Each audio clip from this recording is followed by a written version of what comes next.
ஏக இறைவனுடைய அன்பையும் அருளையும் அவனது வழிகாட்டுதலையும் என்றென்றும் வேண்டி விரும்பியவர்களாக நம்முடைய பயணம் இருக்கட்டும். இன்னைக்கு நம்ம அத்தியாயம் 2 வசனம் 275 மற்றும் 276 இந்த 2 வசனங்களை மட்டும் இப்போ பார்ப்போம். இது தொடர்ந்து அதுக்கடுத்து இந்த அத்தியாயம் முடிகிற வரைக்கும் ஒரு சப்ஜெக்ட் முக்கியமா பேசுது. முக்கியமா பொருளாதார ரீதியா, வணிக ரீதியா, கடன் கொடுக்கல் வாங்கல் ரீதியா அந்த இடத்துல எப்படி நியாயமா சமாதானமா நடந்து கொள்ளணும், சமாதானத்தை தக்க வச்சுக்கிறதுக்கு என்ன மாதிரியான செயல்பாடுகள் இருக்கணும் அப்படிங்கிறதெல்லாம் இந்த இடத்துல பல அறிவுறுத்தல்கள், போதனைகள், நினைவூட்டல்கள் இங்கே கொடுக்கப்படுது. அதுல முக்கியமா ரிபா அப்படின்ற ஒரு சப்ஜெக்ட் ஸ்டார்ட் ஆகுது. அதுல முதல் 2 வசனம், அதாவது 275 மற்றும் 276 இந்த வசனத்தை நான் தமிழ்ல வாசிச்சுட்டு இந்த வசனத்துல இருந்து கிடைக்கப்பட்ட புரிதலை நான் ஒரு சின்னதா ஒரு குறிப்பாக எழுதி 2 பேர் கலந்துரையாடுற மாதிரி ஏஐல ஒரு வீடியோ ரெடி பண்ணியிருக்கிறோம். அதை இதுக்கப்புறம் நான் அதை பிளே பண்ற மாதிரி நான் விட்டுறேன். அதை பாருங்க இன்ஷா அல்லாஹ். ஃபர்ஸ்ட் இந்த வசனத்தை நான் வாசிக்கிறேன். அதாவது ரிபா உண்கின்றார்களே. ரிபா என்றால் காமனான டிரான்ஸ்லேஷன்ல வட்டின்னு சொல்லி போடுவாங்க. நம்ம ரிபானே போடுவோம். ஏன்னா ரிபானா என்னன்னு நம்ம கொஞ்சம் டீட்டெயிலா புரிஞ்சுக்கணும். ஏன்னா அதை சாப்பிட்றது அதை கன்சியூம் பண்றது ரொம்ப ரொம்ப தப்பான விஷயமா இறைவன் இந்த குரான் மூலயமா நம்மளுக்கு உணர்த்துகின்றான். தூதருடைய செய்தியில ரொம்பவுமே எச்சரிக்கப்படுது, இது வேண்டாம், ரிபா வேண்டாம் அப்படின்னு சொல்லிட்டு. ஸோ அதனால ரிபாங்கிற வார்த்தையை அப்படியே போட்டு அது என்ன சொல்ல வருதுங்கிறத புரிஞ்சு அதுல இருந்து விலகிக்கிறதுக்கு, முற்றிலுமாக விலகிறதுக்கு வேண்டியவர்களாக இரண்டு உதவியை தேடி, அதை விட்டு விலகிறதுக்கும் உதவியை தேடியவர்களாக நம்முடைய பயணம் இங்கே இருக்கட்டும். ஸோ அதன் அடிப்படையில் ரிபானே போட்டிருக்கேன். ஸோ ரிபா உண்கின்றார்களே, அவர்கள் தீயோனின் தீண்டுதலால் புத்தி பேதலித்து நிற்பவனை போன்றே அன்றி நிற்க மாட்டார்கள். அதன் காரணம் நிச்சயமாக அவர்கள் கூறுகின்றனர், நிச்சயமாக ஒப்பந்தம் ரிபாவின் உதாரணமே அப்படின்னு சொல்லி சொல்லப்படுது. ரொம்ப முக்கியமான பாயிண்ட் என்ன அப்படின்னா, ரிபா கன்சியூம் பண்றது மட்டும் வாழ்க்கை குழப்ப நிலையை உண்டாக்காது. ரிபா இல்லாத, இறைவன் அனுமதித்த, பொருந்தி கொண்ட ஒப்பந்தங்கள் இருக்கு இல்லையா, கான்ட்ராக்ட்ஸ், வணிகங்கள், அந்த நியாயமான விஷயங்களை போயிட்டு ரிபான்னு சொன்னா அதுவும் நம்முடைய வாழ்க்கையை குழப்ப நிலைக்கு உண்டாக்கும் அப்படிங்கிற ஒரு எச்சரிக்கை கொடுக்கப்படுது. ரிபா கன்சியூம் பண்றதும் தப்பு, ரிபாவை நம்ம சாப்பிட்றதும் தப்பு. ரிபா இல்லாத நியாயமான வளர்ச்சின்னு ஒண்ணு இருக்கும் இல்லையா, இரு தரப்பினருடைய மியூச்சுவல் அண்டர்ஸ்டாண்டிங்ல, மியூச்சுவல் அக்செப்டன்ஸ்ல ஒரு அக்ரிமெண்ட்ஸ் நடக்குது, ஒரு ஒப்பந்தங்கள் நடக்குது. அதுவும் இறைவன் பொருந்தி கொள்ளக்கூடிய வகையில தான் அந்த விஷயம் இருக்கு. எந்த ஒரு அநியாயமோ அதர்மமோ அதுக்குள்ள இல்லை. அப்படிங்கும் போது அந்த கான்ட்ராக்டை போயிட்டு, எப்பவுமே ஒரு கான்ட்ராக்ட்னு இருந்தான்னா அதுல ஒரு வளர்ச்சின்னு ஒண்ணு இருக்கும். வளர்ச்சிக்காக தான் அந்த கான்ட்ராக்டே நடக்கும், இல்லாட்டினா இருக்காது. ரெண்டு தரப்பினருக்கும் இடையில ஒரு வளர்ச்சி இருக்கும், ஒரு பெனிஃபிட்ஸ் இருக்கும். ஸோ அதை போயிட்டு அந்த மியூச்சுவல் பெனிஃபிட்ஸை போயிட்டு கான்ட்ராக்டா போயிட்டு ரிபான்னு சொன்னா அதுவும் வாழ்க்கையை குழப்ப நிலைக்கு உண்டாக்கும்ன்ற ஒரு எச்சரிக்கை சொல்லப்படுது. மீண்டும் வாசிக்கிறேன். ரிபா உண்கின்றார்களே, அவர்கள் தீயோனின் தீண்டுதலால் புத்தி பேதலித்து நிற்பவனை போன்றே அன்றி நிற்க மாட்டார்கள். அதன் காரணம் நிச்சயமாக அவர்கள் கூறுகின்றனர், நிச்சயமாக ஒப்பந்தம் ரிபாவின் உதாரணமே அப்படின்னு சொல்றாங்க. இறைவனோ ஒப்பந்தத்தை ஆகமாக்கியுள்ளான், ரிபாவை கட்டுப்பாடு இட்டுள்ளான். யார் தனது பரிபாலிடம் இருந்து அறிவுரை வந்த பின் நிறுத்திக் கொள்கின்றாரோ அவரிடம் கடந்தவை உள்ளது, அதன் காரியம் இறைவனிடம் உள்ளது. எவர் தொடர்கின்றாரோ அத்தகையோர் நெருப்பின் தோழர்கள், அதில் அவர்கள் என்றும் ஆகின்றனர். இப்ப 276வது வசனம்.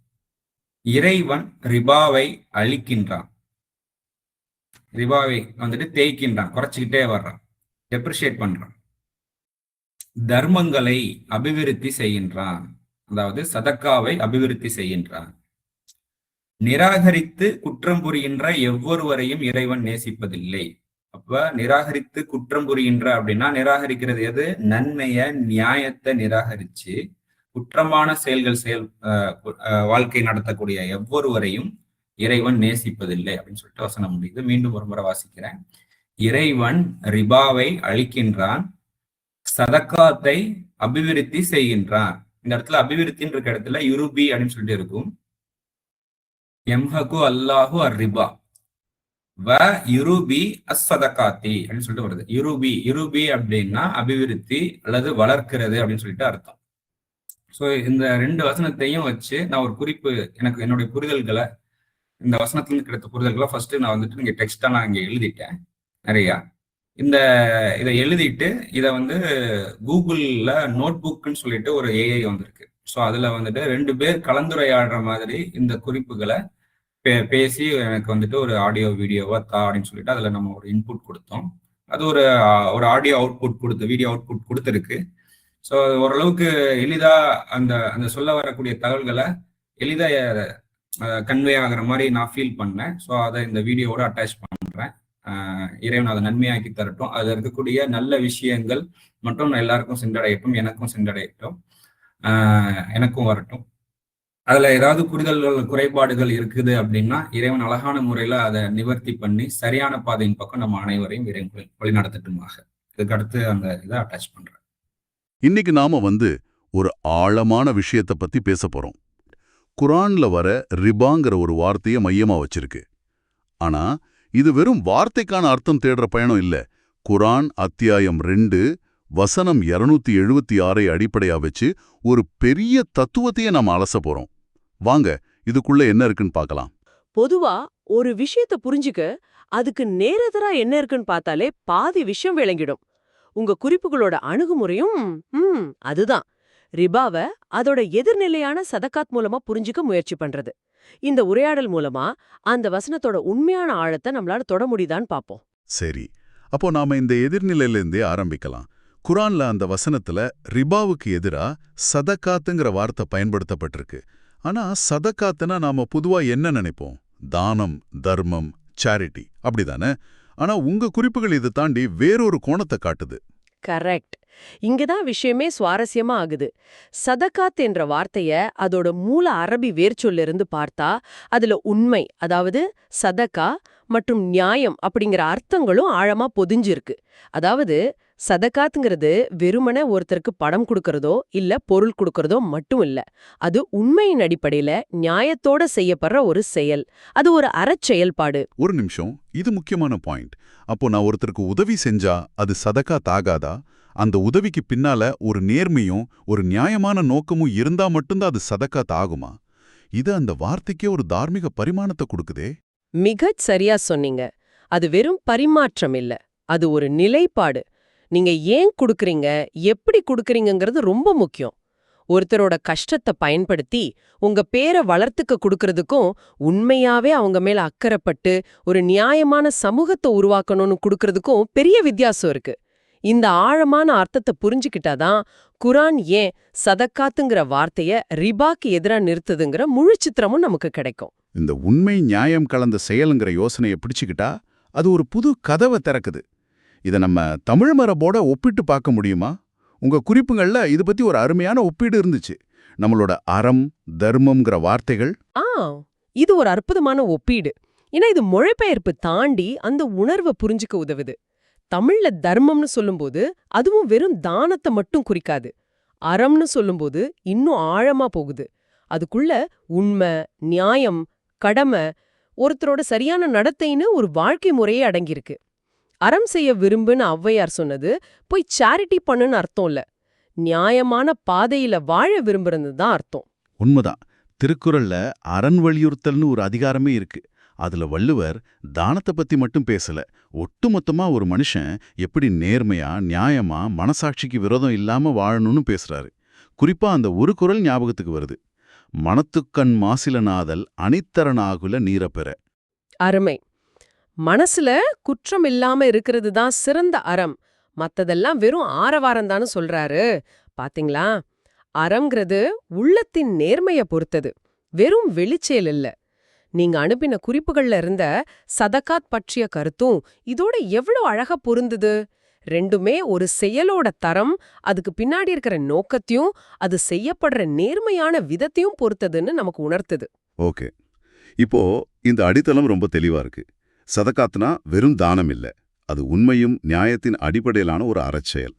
அப்போ இதுக்கு நேரெதிரா நிறுத்தப்படுற ரிபாவை நாம் எப்படி புரிஞ்சுக்கணும்? அதோட அர்த்தம் என்னவா இருக்கும்? தர்க்க ரீதியா பார்த்தா பதில் ரொம்ப எளிமையானது. சதகாத் நியாயத்தோட பக்கம்னா ரிபா அநியாயத்தோட பக்கம்தான். அதாவது அதர்மம், அநியாயம், பொய், சுரண்டல், இந்த குணங்களெல்லாம் ரிபாங்கிற வார்த்தைக்குள்ள இயல்பாவே அடங்கியிருக்கு. அது வெறுமனே ஒரு நிதி சார்ந்த பரிவர்த்தனைய குறிக்கிற சொல் இல்ல, அது ஒரு தார்மீக சரிவை குறிக்கிற சொல். அப்போ அந்த வசனம் 2 ஃபினான்ஷியல் சிஸ்டத்தை ஒப்பிடல, அது 2 வாழ்க்கை முறைகளை, 2 தத்துவங்களை ஒப்பிடுது. ஒன்னு நியாயத்தின் அடிப்படையிலானது, இன்னொன்னு அநியாயத்தின் அடிப்படையிலானது. அதேதான். இது கூடவே ரிபாவோட நேரடி மொழிபெயர்ப்பு அதிகரிப்பு அல்லது வளர்ச்சின்னு உங்க குறிப்புல இருக்கு. அப்போ இந்த 2 அர்த்தத்தையும் எப்படி இணைச்சு பார்க்கறது? அநியாயம், அதோட அதிகரிப்பு. இங்கதான் விஷயத்தோட மையக்கரு அடங்கியிருக்கு. ரெண்டையும் இணைக்கும் போதுதான் முழு பார்வையும் கிடைக்குது. ரிபாங்கிறது வெறும் அதிகரிப்பு இல்ல, அது அதர்மமான, அநியாயமான அல்லது பொய்யான வழிகள்ல வர்ற எந்த ஒரு லாபத்தையும் பெருக்கத்தையும் குறிக்குது. ஒரு நிமிஷம், அநியாயமான அதிகரிப்புங்கிறது ரொம்ப பரந்த ஒரு வரையறை. அப்படியானா இன்னைக்கு இருக்கிற நடைமுறைகள்ல இதை எப்படி பார்க்கறது? உதாரணத்துக்கு, ஒரு நெருக்கடி காலத்துல முகக்கவசத்தோட விலையை 100 மடங்கு ஏத்தி விக்கிறது கூட ஒரு விதமான ரிபான் சொல்லலாமா? ஏன்னா அது இன்னொருத்தரோட இயலாமைய பயன்படுத்துற ஒரு அநியாயமான அதிகரிப்பு தானே. குறைகளை மறைச்சு அதிக விலைக்கு விக்கிறதுல இருக்கலாம், இல்ல தொழிலாளிக்கு சரியான சம்பளம் கொடுக்காம சுரண்டி லாபம் பார்க்கறதுல கூட இருக்கலாம். ஆக குரான் வசனம் ரிபாங்கிற வார்த்தை இந்த ஆழமான பரந்த அர்த்தத்துல தான் பயன்படுத்தப்பட்டிருக்குங்கிறது தான் உங்க குறிப்புகளோட வாதம். அது ஒரு குறிப்பிட்ட நிதி பரிவர்த்தனைய மட்டும் எதிர்க்கல, அது சுரண்டல்ங்கிற ஒரு குணத்தையே எதிர்க்குது. அப்போ நேர்மையா வியாபாரம் செஞ்சு ஒருத்தர் லாபம் சம்பாதிச்சா அது இந்த வரையறைக்குள்ள வராது. ஒரு பொருளை வாங்கி அதுக்கு ஒரு நியாயமான மதிப்பு கூட்டல் செஞ்சு விக்கிறது தப்பில்ல. ஆனா அந்த லாபம் எப்படி வருதுங்கிறது தான் கேள்வி. அது சுரண்டல்ல இருந்து வருதா இல்ல நேர்மையான உழைப்புல இருந்து வருதா? இந்த வித்தியாசம் முக்கியம் இல்லையா? இந்த புரிதல் அந்த வசனத்துக்கு ஒரு பெரிய ஆழத்தை கொடுக்குது. உங்க குறிப்புகள்ல இன்னும் ஒரு நுணுக்கமான விஷயத்தை நான் கவனிச்சேன். இது உண்மையிலேயே ஆச்சரியமா இருந்துச்சு. அதே வசனத்துல யுர்பின்னு ஒரு வார்த்தை வருது. இதுவும் ரிபாங்கிற வார்த்தையோட அதே மூளை எழுத்துக்கள் இருந்து தான் வருது. அதாவது ரா பா வாங்கிற அதே வேர்ச்சொல். இது தற்செயலா நடந்ததா இல்ல இதுக்குள்ள வேற ஏதோ அர்த்தம் இருக்கா? இது தற்செயல் கிடையவே கிடையாது. அரபி மொழியோட அழகே இந்த வேர்ச்சொல் அமைப்புல தான் இருக்கு. ஒரே வேர்ச்சொல்லிலிருந்து வர்ற வார்த்தைகள் ஒன்றுக்கொன்று தொடர்புடைய ஆனா நுணுக்கமான வித்தியாசங்கள் கொண்ட அர்த்தங்களை கொடுக்கும். இங்கதான் அந்த வசனத்தோட முழு பார்வையும் நமக்கு வெளிப்படுது. வசனம் என்ன சொல்லுது? இறைவன் ரிபாவை அழிக்கிறான், சதகாத்தை வளர்க்கிறான். அந்த வளர்க்கிறான்ங்கிற வார்த்தை தான் யுர்பி. அட, அப்படியா? இது ரொம்ப சுவாரஸ்யமா இருக்கு. அப்போ ரிபானாலும் அதிகரிப்பு, யுர்பினாலும் அதிகரிப்பு அல்லது வளர்த்தல். ஆனா ஒன்னு அழிக்கப்படுது, இன்னொன்னு வளர்க்கப்படுது. இது எப்படி சாத்தியம்? ஒரே வேர்ச்சொல்ல இருந்து வந்த 2 விஷயத்துக்கு எப்படி இவ்ளோ பெரிய வித்தியாசம்? இதுக்கு பதில் அந்த யர்பிங்கிற வார்த்தை எது கூட சேர்ந்து வருதுங்கிறதுல இருக்கு. அது சதகாத் கூட சேர்ந்து வருது.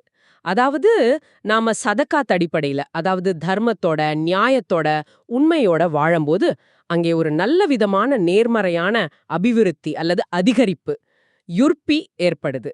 இது சமூகத்துல பரஸ்பர நம்பிக்கையையும் உதவியையும் உண்மையான கூட்டு வளர்ச்சியையும் உருவாக்குது. இது ஒரு ஆக்கப்பூர்வமான பெருக்கம். ஓ, இப்ப புரியுது. ஆக அந்த வசனம் எல்லா விதமான அதிகரிப்பையும் எதிர்க்கல, அது அதிகரிப்போட தன்மையை பிரிச்சு பாக்குது. சுரண்டல் மூலமா வர அநியாயமான அதிகரிப்பான ரிபாவை அது அழிக்குது. ஆனா அறத்தின் அடிப்படையில கூட்டு முயற்சியில வர நேர்மையான அபிவிருத்தியான யுர்பிய அது வளர்க்குது. இதுதான் உங்க குறிப்புகளோட மொத்த சாராம்சமோ இல்லையா? மிக சரியா தொகுத்தீங்க. இதுதான் நீங்க கேட்ட விளக்க வரைபடம். ஒரே நாணயத்தோட 2 பக்கங்கள் மாதிரி. ரிபாவும் யூர்பியும் அதிகரிப்புங்கிற பொதுவான கருத்தை கொண்டிருந்தாலும் ஒன்னு 0க்கு கீழே இழுத்துட்டு போற எதிர்மறை வளர்ச்சி, இன்னொன்னு எல்லாரையும் சேர்த்த மேல கொண்டு போற நேர்மறை வளர்ச்சி. ஒன்னு சமூகத்தை சுரண்டி வளருது, இன்னொன்னு சமூகத்தை வளர்த்து தானும் வளருது. அந்த வசனம் இந்த 2 பாதைகளுக்குமான வித்தியாசத்தை ரொம்ப தெளிவா பிரிச்சு காட்டுது. இது ஒரு ஆழமான பொருளாதார மற்றும் தார்மீக பாடம். இன்னைக்கு உங்க குறிப்புகள் மூலமா நம்ம செஞ்ச இந்த உரையாடல் ஒரு வார்த்தையை எவ்வளவு ஆழமா புரிஞ்சுக்க முடியும்னு காட்டுது. ரிபாவை வெறும் வட்டின்னு மேலோட்டமா பார்க்காம அநியாயமான வழியில வர்ற எந்த ஒரு அதிகரிப்பும் அதுதாங்கிற பரந்த பார்வைக்கு இது நம்ம கூட்டிட்டு போயிருக்கு. ஆக இந்த ஆய்வு நமக்கு காட்டுறது என்னன்னா, இது நாம உருவாக்குற பொருளாதாரம் சுரண்டலின் மீது கட்டமைக்கப்படுதா அல்லது கூட்டு வளர்ச்சியின் மீது கட்டமைக்கப்படுதாங்கிற ஒரு தார்மீக கேள்வி. உங்க குறிப்புகள் இந்த வசனத்தை ஒரு நிதி விதியிலிருந்து ஒரு சமூக தத்துவமா மாத்தி காட்டுது. அப்புறம் ரிபாங்கிறது அநியாயமான அதிகரிப்பு. அதே வேர்ச்சொல்ல இருந்து வர்ற யுர்பிங்கிறது நியாயமான அபிவிருத்தி. இந்த இணைப்பு ரொம்பவே தெளிவா இருக்கு. இது வெறும் ஒரு வார்த்தைய பத்தின ஆய்வில்ல, ஒரு சமூகம் எந்த அடித்தளத்துல இயங்கணுங்கிறதுக்கான ஒரு வழிகாட்டுதல். நிச்சயமா இந்த உரையாடலுக்கு பிறகு அந்த வசனத்தை படிக்கும்போது அதோட ஆழம் இன்னும் அதிகமா புரியும்னு நம்புறேன். ரொம்ப நன்றி. இந்த ஆய்வு ஒரு தெளிவான வரைபடத்தை மனசுல உருவாக்கியிருக்கு. உங்களுக்கும் நன்றி. ஒரு கருத்த அதோட மூலத்துல போய் ஆராயறது எப்போதுமே புது பார்வைகளை கொடுக்கும். இப்போ இந்த உரையாடல முடிக்கிறதுக்கு முன்னாடி உங்களுக்காக ஒரு சிந்தனை. இந்த புரிதலோட அடிப்படையில ஒருத்தரோட அன்றாட நிதி சார்ந்த முடிவுகள்ல எது நியாயமான அபிவிருத்தி, யுர்பி, எது அநியாயமான அதிகரிப்பு, ரிபான்னு எப்படி தீர்மானிக்கிறது? ஒரு வியாபாரத்துல லாபம் பார்க்கறதுக்கும் சுரண்டல்னு சொல்றதுக்கும் நடுவுல இருக்கிற மெல்லிய கோடு எது? அந்த எல்லைக்கோட்டைய எங்க வரையறுக்கிறது? இத சிந்திச்சு பாருங்க.